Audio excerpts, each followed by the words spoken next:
Good afternoon, everybody. Welcome to their weekly, sometimes, Commissioners Finance meeting. Today is October 25th, 2023. Appointed hour 1:30 p.m. has arrived. So we will call the meeting to order. And at this point, we open the floor for any public comments. No comment. Okay, all right. That brings us to item 3, the approval of the minutes of our meeting of September 27th. Move to approve the minutes of September 27th. I second. Okay, it is moved and seconded. All in favor indicate by saying aye. Aye. Motion carries. Okay, it brings us to our topic of discussion today. Just one listed on the agenda. This is our regular financial analysis committee is going to make a presentation to us on current financial issues. So, ladies, the floor is yours. Good afternoon. During this presentation, we are going to go over a lot of things, but I'm going to give you a quick overview. We have an attached appendix. For those of the people that are online, it starts in about page 25 of the attachment with the agenda. You may want to have that file open for when we reference it throughout the presentation. And in the appendix, we added the appendix previously. In that appendix, we've added a couple of things from the last time and made some additional changes, but I want to highlight that we've added the previous year's fund balance, and we've also added the graphs from the financial and employment trends meeting that Brandon and Derek did in September. And the reason we added those is just so that you have one place that you can go, that you're not paging around trying to figure out which presentation had what information. And then we've also added in this presentation an interactive spreadsheet. And our intention for that is to teach you how to use it in this presentation and use it instead of our trees to show you different scenarios, and then email you a copy after the presentation so that you can use it back at your desk to see how different things interact. Then we will be coming back for the next 2 finance meetings where we can do additional scenarios with the commissioners if they so choose. But if you could provide those scenarios in advance, we would appreciate it. We can actively change things as you go, as you'll see. But if we just have an idea of the base of what you want to start with. And with that, I'll get. What? Yes, ma'am. You said the appendix. What page does that start on? 25. Okay. All right. Thanks. You're welcome. Got it. Thank you. You're welcome. It says appendix on it as well. Yes. And if you're looking at on the paper, it doesn't have it's not a number, but if you're looking at it on the agenda that's online, it's page 25 of that online. Okay. So we are expected to end 2023 at about 100 days of fund balance and 2024 below 70 days, which is what is needed to meet our cash flow needs.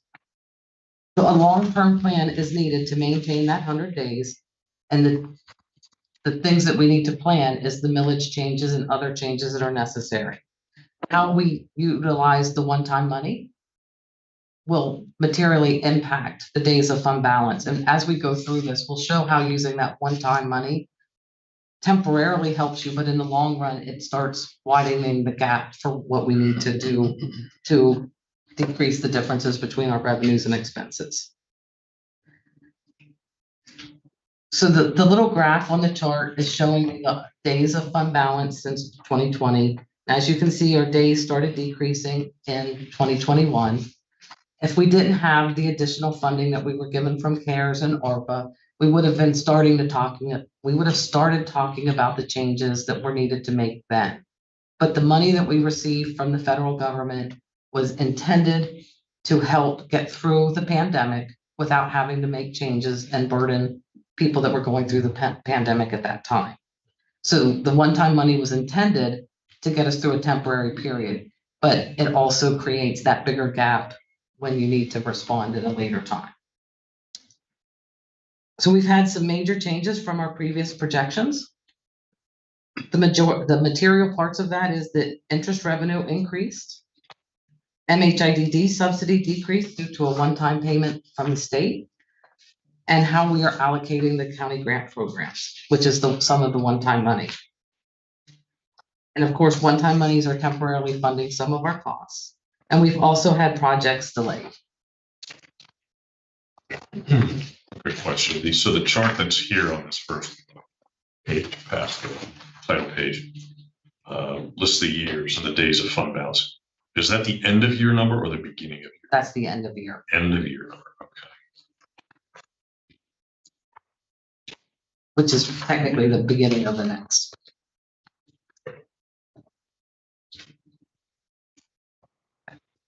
Ready? Yeah. So now I'm going to start by talking about the 24 budget, and it's going to introduce the projections ahead of time, but I'm going to go into more detail about the projections on a later slide. But if you look at the first column, that is the preliminary budget as it will be placed on view. It is preliminary. We are still making adjustments, and we will let you know what changes between now and then when it's placed on view. It is a $92.5 million revenue budget and a $133.6 million expenditure budget. And we're estimating that we will end 2024 at a $10.7 million budget in the budget document. That's not our projections. And we will be using $20.8 million of assigned and committed fund balance, and that is our one-time monies. And then for our projected, we're estimating that we're going to end at 58 days or just under $19 million. The major changes between our budget and our projections are MHIDD is decreasing by just under $1 million. And the reasoning for that is because we budget based on what the fiscal budget has in it. And there's been some additional funding that came through after the budget was approved, but we still maintain the same number in the calendar basis so that both sides of the subsidy equation match each other. And emergency telephone is decreasing $570,000. And that is because all of their projects are budgeting, but we're not expecting all of them to come to fruition throughout the year with timing issues. So that has nothing to do with the sunsetting of the 911 subsidy. Yeah. It's completely separate issue. It's completely separate. This is So this is not going to change based on correct. legislation. Okay. Well, assume it, all of these numbers assume that's not going to sunset. Okay. All right.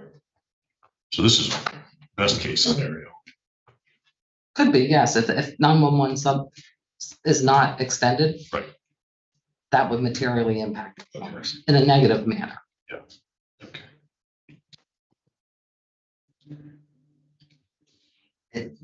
And how we apply the one-time monies is different between the budget and the projections, because the projections, we take some of the intricacies out, but in the budget, we have to put them in because of our budget edit checks so that we are able to process.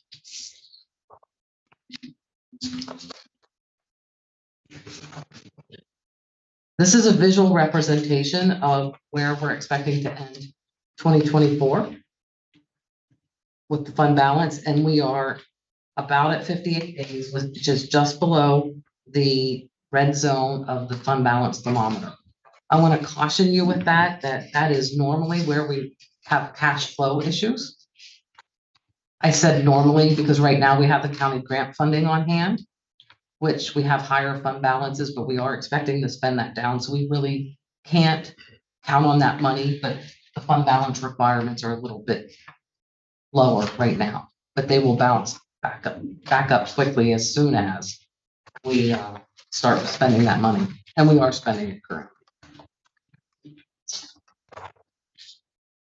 So now on page 7, I'm going to talk a little bit about where we are expecting to end 2023.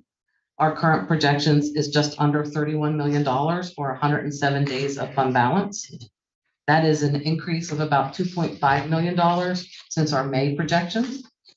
And the material changes from then is our interest revenue is increasing $2.2 million. There is a chart on page 19 that shows what we're expecting with interest revenue from 23 through 25 of the page 19 of the appendix.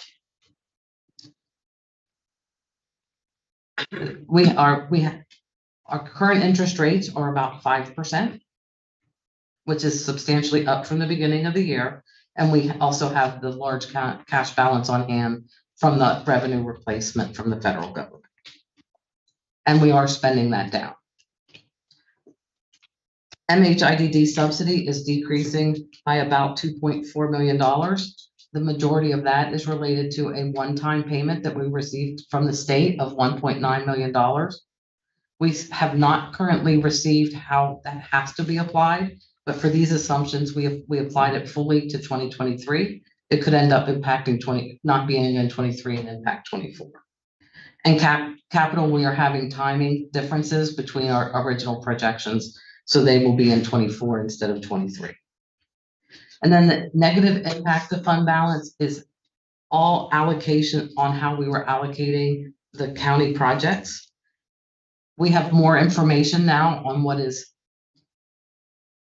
in the budget, and we have moved that money around based on what is actually being spent and what is known now.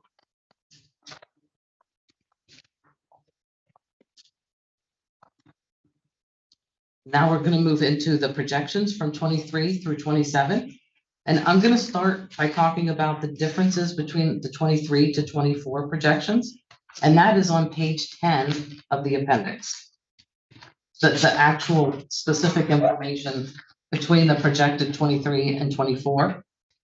So that will show the two charts side by side and have a listing of the details behind what's changing.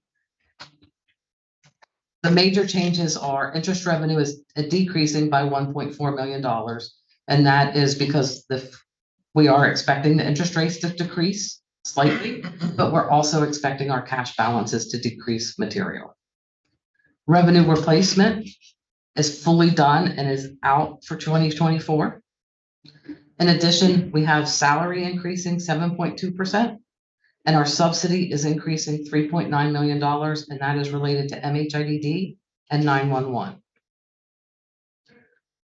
Now I'm going to switch and talk about 23 through 27. And our assumptions for 25, 26, and 27, we have returning to normal levels. So we have 24's projections are up because of what's actually occurring with our operating expense and our salaries. In addition, our revenues, we have 1.5% growth budgeted for tax revenue. That's just under $1 million per year. And our average assessment base grows about $400 million a year. And if you remember from Kirk's presentation, he talked about we need $455 million in taxable assessment to equal $1 million of tax revenue. And that's just a slightly different way of looking at it than how we present the numbers. So under the additional impacts, I've talked a little bit about the county allocation for projects, and this is where you can see how we have allocated them. And that's as we get additional information on the timing of the projects, we change it around. So 23 is based on what's happening so far this year and what we expect to happen for the remainder of the year. 24 is based on the projects that are budgeted, and then 25 through 27 are additional estimates. The other thing is the fund balance management, which is a piece of the county projects allocations, and we have that spread equally between 24 and 25. When you look at that, our fund balance in 24 is decreasing to 58 days, or about $19 million. And in 2025, it goes down to 10 days, and it continually decreases from there. And we'll have more information later to kind of show why that's happening and some of the impacts that are causing that. I also want to bring your attention to the gap between the revenues and expenses. As you can see in 2023, the gap is $4 million, and that grows exponentially every year. So even with the use of the one-time monies that we've been using, that gap still exists. And then the adjustment to maintain 100 days in 24 is 23.1%, 2.6%, 8.5%, and 2.6% in 25, 8.5% in 26, and 3.4% in 2027. It's important to note this is one set of assumptions. There are very many different scenarios that we can apply to how we're using the one-time monies, how they impact us, and other changes. And that's what we'll show when we get back to the interactive spreadsheet. And I also want to remind you that our projections are actually a range. Even though we give you a specific number, there are a lot of different variables that are going into play that can materially impact our projections, and they do all the time. So the black line on this spreadsheet, on this chart, is the actual fund balance that we have, estimate that we have on the previous page.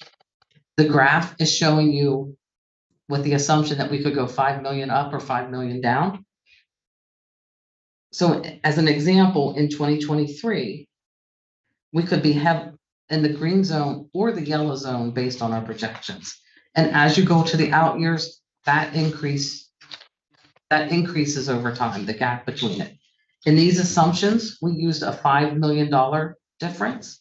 With all of the monies that we have, the one-time monies that we have flowing through, our assumptions are actually bigger than that, because one decision could actually move, say, for an example, $7 million into 23, and that would be above this projection range.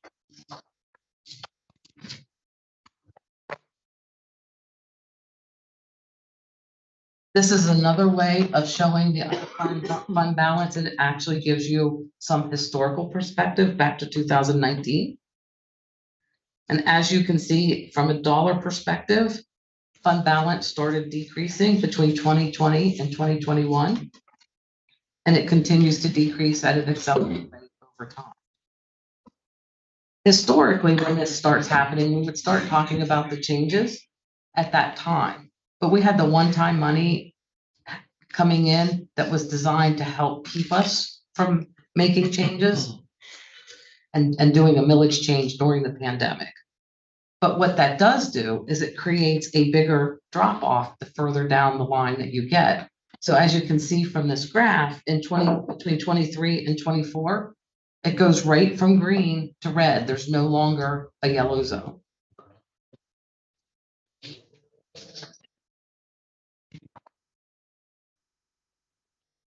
I'm not going to spend a lot of time on this projection on page 11.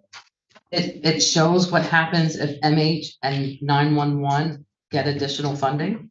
So if MH is fully funded starting in 2024 and 911 has their monies increased effective 1/1 of 25, this is showing how it will impact the projections, and we still have additional changes to be made. The days of unassigned fund balance do shift slightly. They go from, in 24, 58 days to 63, and from 25, from 10 days to 27. What I do want to note, though, is when you look at the adjustment required to maintain 100 days, the MH funding is the equivalent of a 3.3% change, and the 911 surcharge is the equivalent of a 2.6% change.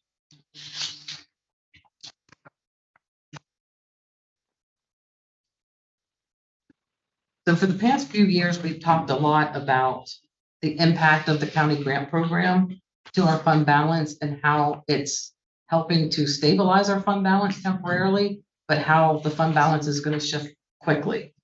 So we took the ARPA funding only. CARES money is not in this, or any other one-time funding that we received, and charted what fund balance is projected to be, and that is the black line, using the one-time monies. And the gray line is if we did not have the one-time monies. So you can see over time how that gap continues to grow when you utilize the one-time money. And I want to also bring your attention to the CARES money started in 2020. If we would have put the CARES money in this line would be exasperated.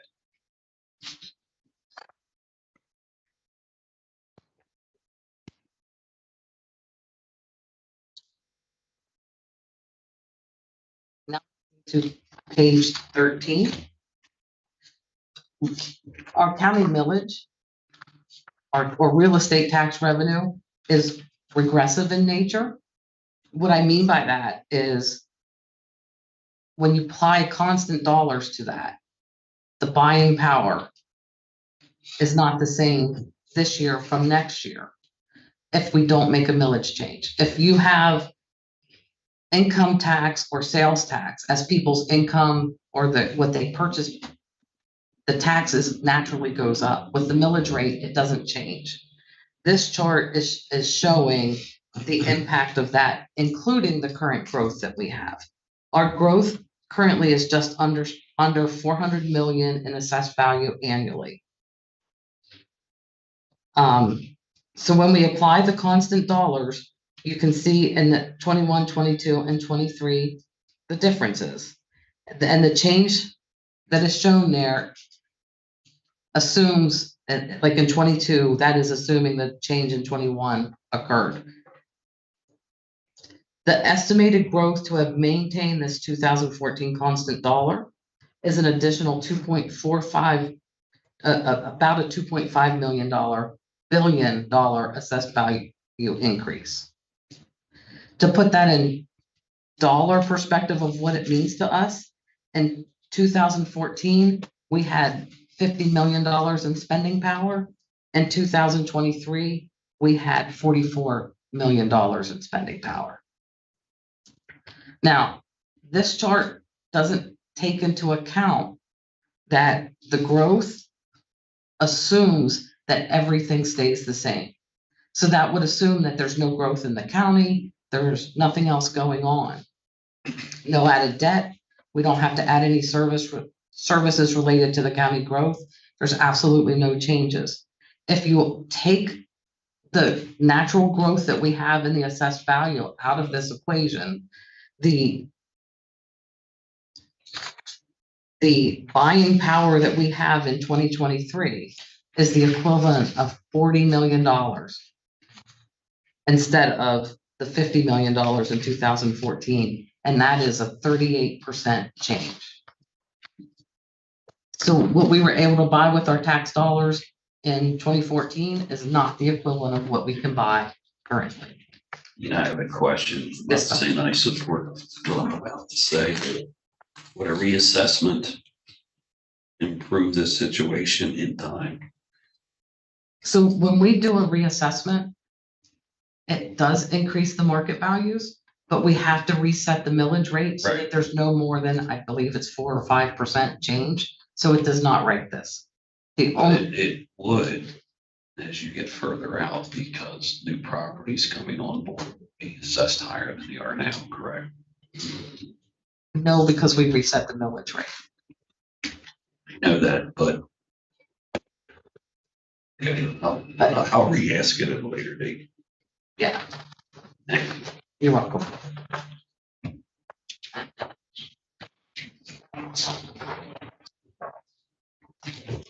Now, I want to shift to the expense side of the equation. One of the things that we keep our eye on in the finance office over time is our type of expenses shifting. And this comparison is based on budget, and it's from 2019 to 2024. And currently, our salary and benefits are staying pretty much in line with what our expectations are. They normally do fluctuate between 45 and 55%, but they're staying pretty steady at the 50% mark. However, the other categories are shifting a little bit, and the operating, interfund, and capital are. And in 24, we did remove the 15 million that was transferred to the external county grant program. Otherwise, it would have skewed the results. Everything would have been low. Any questions? So the divestiture of the nursing home would not affect this. I mean, I understand it was an enterprise fund, so it's largely accounted for outside of the general fund, but that's also not 100% true. So there is no, are you willing to say there's no impact on this we essentially got rid of 1/3 of our employees, okay? Yeah, this So- is general fund perspective only. They would have been counted in a different area. All right. Does that make sense? It does. It's exactly what I was asking. So it, should be known. I mean, the nursing home did impact general fund. I'm not sure how that translates into the salary benefits, other through the chargeback program. We've got a lot of people working on nursing home who are no longer working on nursing home. It would seem, at least at a very superficial level, that that expense is gone. Would not the numbers change? Potentially, yes. Okay, we don't need to dig into it today. I just wanted to make sure I understood how it was being counted.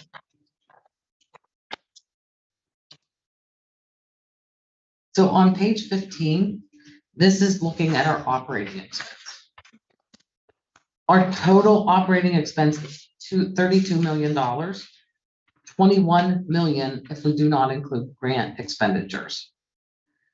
A lot of times when we start getting into talking about whether we need to do a millage change or if we can just cut our way out of it, the operating expense is one of the major categories that we look at. So I just wanted to bring this chart forth again, just so you can see where things stand. Our professional services encompass the majority of the operating expense at 37% or $11.3 million.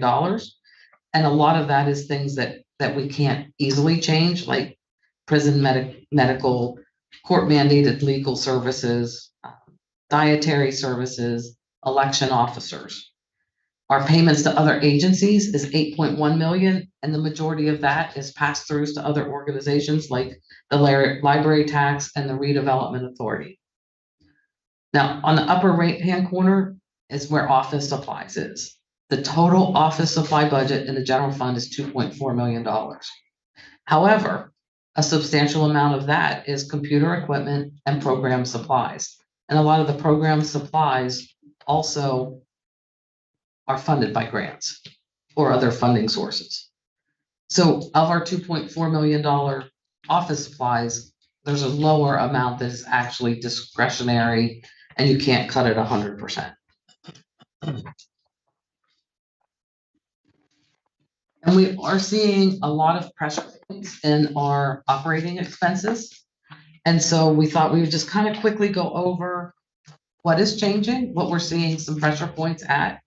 Inflation is impacting that. Currently it's 3.7%. And I know we're all feeling it when we go to the grocery store, we go out to eat, we put gas in our tank. So the same thing is happening to the county budget. We're having increasing professional costs. Our capital projects, there's increasing costs behind those. Technology is another area where we're seeing some pressure points, and it's related, a lot of it is related to moving towards subscription-based and cloud suite versus on-premise software. So now we're paying monthly fees instead of able to buy one software and keep it for a few years and then get another one. It's annual fees, and they are more than what we used to be spending. We also are expecting a large life cycle replacement in 2025. Mark is working on options to smooth that over multiple years. And now I want to take a second just to show you just some supplies that we use on a regular basis and how they've been increasing. So stamps since 2019 have increased 20%. Post-it notes, 32%. And copy paper per box is 77%. Now with that, I need to note that we were getting an extremely good deal in 2019, and we knew the cost of the paper was going to go up, but it went up substantially because of that and the change in the market.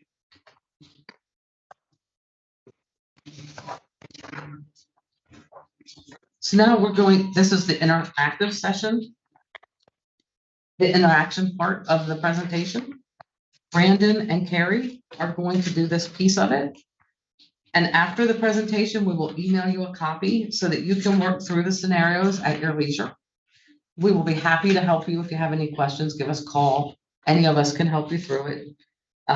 We will be at the next 2 finance meetings to discuss and help walk through other scenarios and answer questions related to this or any other questions related to the budget. If you have any specific scenarios that you want to do that we don't cover today, or if you want to see them again, please try to email us in advance and so that we can just pre-plan. But we do want it to be interactive so that you can say, well, what happens if you do this? Brandon is going to show you how to use the spreadsheet, and Carrie is going to walk you through the scenarios, and she will show you the power of being able to make those adjustments on the assumptions on the fly to see how things interact. That I'll turn it over. So when using the spreadsheet, all of the changes all the cells are locked down except for these 8 right up here. So these first 4 are for any percentage changes.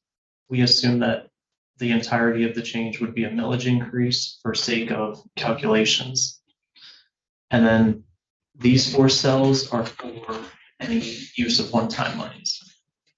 So anything that changes up here is going to automatically calculate and change all of these cells down here.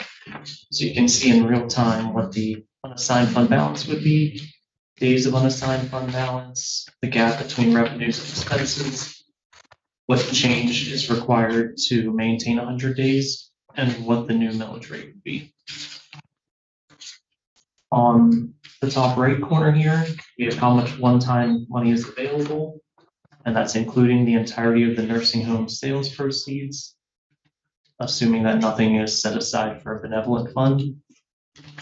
And down here, there are just some examples of the one-year impacts of various percentage changes. And when you're keying numbers up here, they have to be numbers. If there's just a percentage symbol or something, it's going to error out and won't calculate. So you can just put a number back in there to reset it. And then there's also a clear button, so it'll reset all of those cells back to 0. So to get this back to the projections, I need to add half of the fund balance management into 24 and half of it into 25. And then to show what that break even would be, it's a 23.1% increase in 24, 2.7% increase in 25, 8.3% increase in 26, and a 3.5% increase in 27. And that gets it back to roughly 100 days of fund balance. After that, I'm going to turn it over to Carrie to go over the scenarios. So I'm going to talk through several scenarios that we have listed in the appendix on page 15 and 16. With each scenario, you will find the assumptions that we're using in each specific one, and then the ending fund balance and days of fund balance in the chart below. And then beneath that is the annual cost to a taxpayer and the new millage rate with each scenario. So as I go through each scenario, I'm going to start with what's listed in the appendix, and then I'm also going to make a few changes to show you the effect that it has on the ending fund balance, so you can see how different size percentage changes or one-time money is used, how it affects the ending fund balance. So with the first scenario, we have the unallocated grant program all in 2024 and fund balance management split between 24 and 25.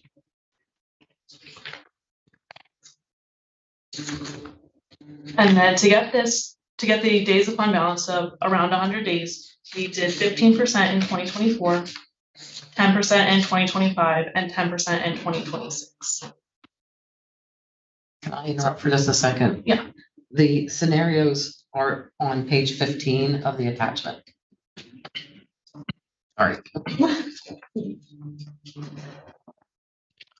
So as you can see, this combination gets you to around 100 days of fund balance. So let's take those same percentages and switch when they occur to see how that would affect our ending fund balance. So if we would put 10% in 24, 10% in 25, and 15% in 26. So this is still the same millage rate. However, our days of fund balance and total fund balance are depleted and are no longer at the 100 days. We're now at 80 days in 2027. So this just shows that the sooner a change is made, the greater impact it has on the out years. So if we move into scenario 2, we have all of the one-time money in 2024.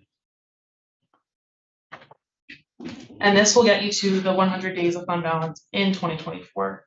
However, it pushes the problem to 25 where we're not at the 100 days. So with our scenario in the appendix, we put a 36% change in 2025. And this keeps our fund balance above 100 days through 2027. So let's say we want to use the one-time money all in 2024, but want to see if we can do smaller increases rather than one large one in 25.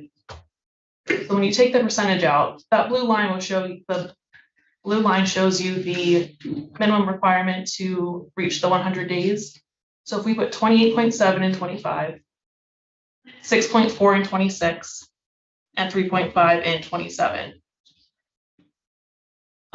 Using these smaller increases results in a higher millage rate at the end. However, the fund balance is still less than if we would do one large increase in 2025. Big question in scenario 2, I think I know the answer. The one-time money that you're showing, it's about 16 million.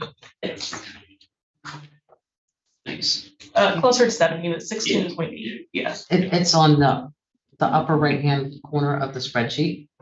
Is the listing on the screen.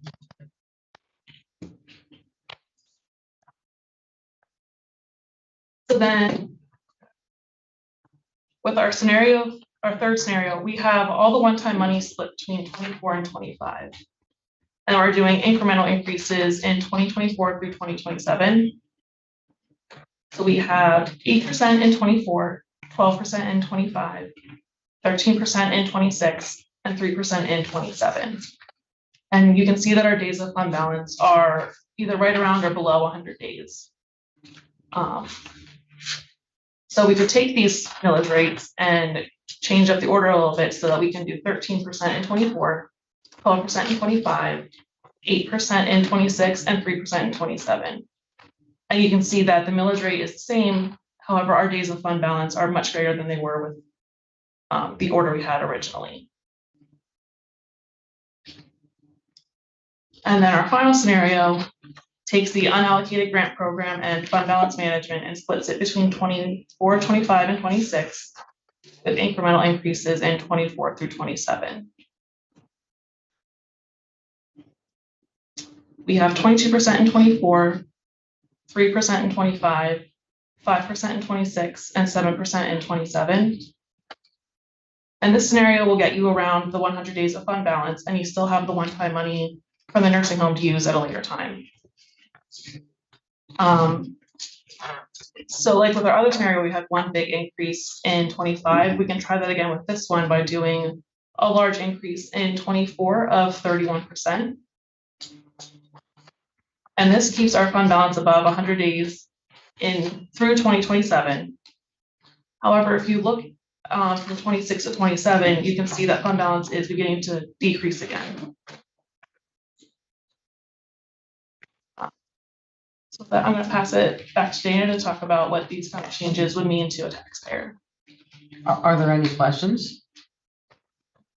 So once you get the spreadsheets from the email, if you have any questions on how to run it, let us know. It's a really powerful tool to be able to tell how different things impact the numbers. Now we want to talk about how any millage changes would impact the individual taxpayer. Our current average household assessment is $222,000 and their tax bill is $487.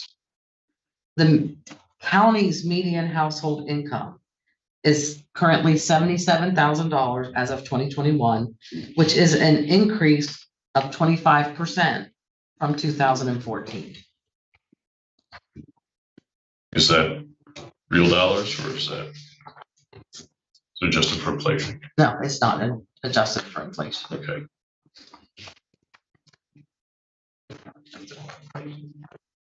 But that would be comparable to our normal tax revenue because it's also not adjusted for inflation, I think, right?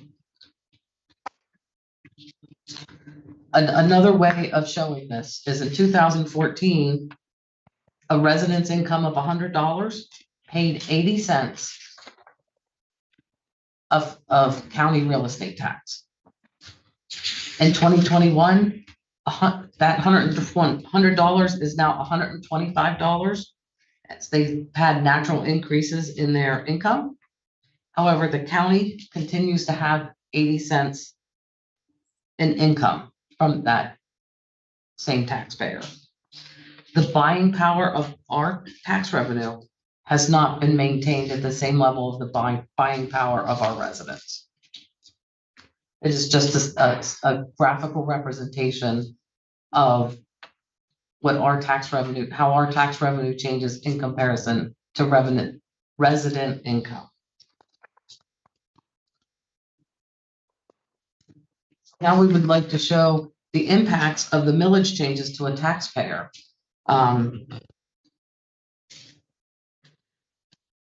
10% change would be less than $50 annually, or the equivalent of about one small ice cream cone from Brewster's per month. A 15% change would be about the equivalent of one grande pumpkin spice latte from Starbucks per month. A 20% change would be about the equivalent of one burger and drink from Wendy's per month. And lastly, a 30% change would be less than $150 a year, or about the equivalent of one movie ticket from RC Theaters per month. We are not recommending any of these scenarios. We're just simply showing you how they would impact the taxpayer. So what's next? We'll be back to the next two finance meetings to go over the different scenarios and talk about questions and options. And after the board comes to a decision on how we're going to proceed and how we're going to allocate the different one-time monies and any other potential changes, we will place the budget on view, and that is scheduled to happen from November 9th up to November 22nd. Are there any additional questions? No, Dana, but I'll keep my questions till then. I have questions, I have comments, I have a lot of observations from back to 2016 that I'm going to need your help and explanation. Okay. I'm not going to hit you with that right now, but I'll get that neatly arranged so that we'll have it ahead of time. Okay. Any other questions? Dana, I have a comment about the timing of the next two finance meetings. I think next week a finance meeting is great. So the next one though would be the day after Election Day. I think that's a tough day to have a finance meeting with such intricate information. So I'm going to ask this question. What would happen if we moved that final meeting a week later?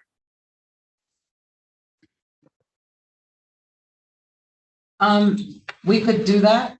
Then we would also have to, November 9th would not be an option for placing the budget on view. So it would have to be at a later date, and it would give you less time between that meeting and the deadline before it would have to go on view. November 22nd is the last day in order to meet the 20 days before our last scheduled meeting.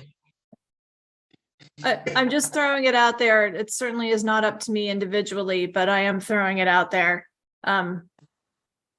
Whatever the consensus is fine with me. I don't want to cause problems for you, Dana, or delay what you're doing.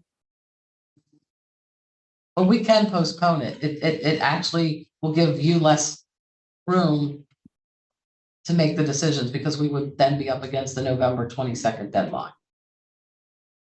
And we could absolutely schedule those two finance meetings and come back for a third, or we could do one and one. It is up to the Board of Commissioners. Say that again. We could do the next three if we needed to, for lack of a better word. Okay. You know, we can come back as many times as you need us to. We are scheduled for the next two finance meetings. We can add another one on. So if we needed to, we could add it, then I'm fine. I'm fine with what's proposed. And then if we need another one, that's okay with me. But that just makes me feel a little more comfortable, Dana. Thank you. Welcome. Hey, cool. Goals. Any additional questions?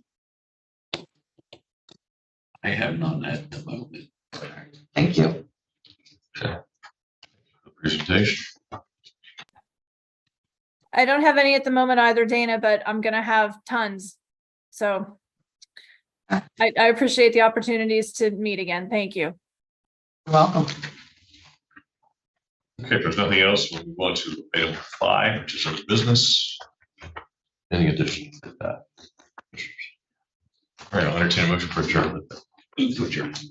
Stand adjourned. Thank you.